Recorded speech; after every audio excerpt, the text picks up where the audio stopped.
एल्विश यादव का नाम रेव पार्टियों में आने से रेव पार्टियों का जिक्र आजकल ज्यादा हो रहा है और इसके बारे में लोग जानना चाहते हैं। आज इसी बारे में थोड़ी सी बात कर लेते हैं। असल में ग्रेट ब्रिटेन से शुरू हुआ है रेव पार्टियों का चलन और इसकी दीवानगी अब भारत के कई शहरों के युवाओं को अपनी गिरफ्त में ले चुकी है। इसका चस्का हर दिन बढ़ता ही जा रहा है। बिग बॉस विजेता एल्विश यादव पर एक एफआईआर दर्ज होने के बाद में रेव पार्टियां खासी चर्चाओं में आ गई हैं। अब 2021 में इसी तरह की रेव पार्टी से ही शाहरुख खान के बेटे आर्यन खान को भी पकड़ा गया था।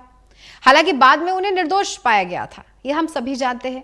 अब इस तरह वक्त वक्त पर इन पार्टियों में बड़े नामों के शामिल होने से इसकी चर्चाएं और भी तेज हो जाती हैं। वक्त के साथ इनका प्रचलन बढ़ता ही जा रहा है, जो कि बड़े शहरों के साथ साथ छोटे शहरों को भी अपनी गिरफ्त में लेता जा रहा है।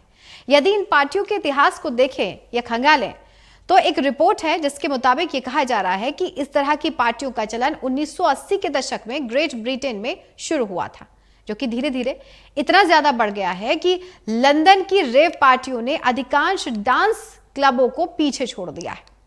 अब इसके बाद में डांस क्लबों से निकल करके ये रेव पार्टियां शहर के बाहरी जो इलाके हैं उन बाहरी इलाकों में खुले मैदानों में आयोजित होने लगी हैं, जिसमें हजारों लोग शामिल होते हैं, वहां पर आते हैं।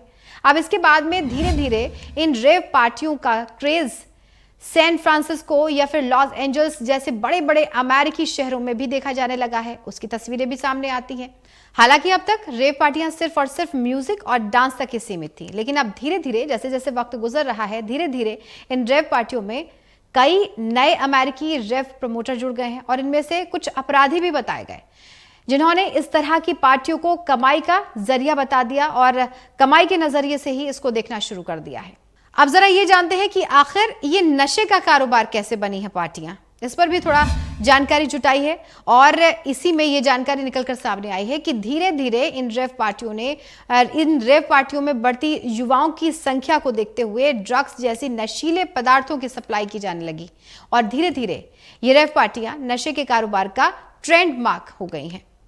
अब इसके साथ ही इनके बदनाम होने की वजह भी यही है। रेव पार्टियों की बढ़ती दीवानगी ने इन्हें अन्य देशों में भी प्रचलित कर दिया है और इसके बाद दुनिया भर के कई देशों में इस तरह की पार्टियां गुप्त रूप से आयोजित होने लगी हैं। भारत की ही बात कर लेते हैं और यह भी जानना जरूरी है कि भारत में आखिर कैसे शुरू हुआ है इन पार्टियों का चलन, जो कि आजकल इस समय चर्चाओं में है। अन्य देशों की तरह यह प्रचलन भारत में धीरे धीरे फेल हो गया। हालांकि इसका केंद्र गोवा माना जाता है, जहां पर विदेशी पर्यटकों ने समुद्र के तट को रेव पार्टियों के लिए काफी उपयुक्त जगह पाया है, जहां पर खुले मैदान है और खुले मैदान में इन पार्टियों को आयोजित किया जाने लगा है। बेहद तेज म्यूजिक के शोर और इन पार्टियों में आसानी से उपलब्ध होने वाले जो नशे हैं, उन नशे के चलते रईस परिवारों के अधिकतर युवा ऐसे हैं जिन युवाओं को रेव पार्टियों ने अपनी जकड़ में ले लिया। इसके बाद मुंबई, दिल्ली, बैंगलोर जैसे जो बड़े शहर हैं, उन बड़े शहरों में भी इन पार्टियों का चलन बढ़ता गया, जो कि अब देश के छोटे छोटे शहरों को भी अपनी गिरफ्त में ले रहा है।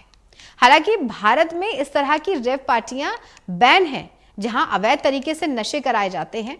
अगर कोई व्यक्ति इस तरह की पार्टी में पाया जाता है या इस तरह की पार्टी को आयोजित करता है या ऑर्गेनाइज करता है या ऑर्गेनाइज कराता है, तो उसे पकड़े जाने पर सजा का प्रावधान भी है। फिलहाल लगातार कई छोटे शहरों में भी अक्सर पुलिस के द्वारा छापेमारी रेव पार्टियों को लेकर के होती रहती है और खुलासा भी होता रहता है और उन्हीं में से जो फिलहाल चर्चाओं में नाम चल रहा है वो है एल्विश यादव का।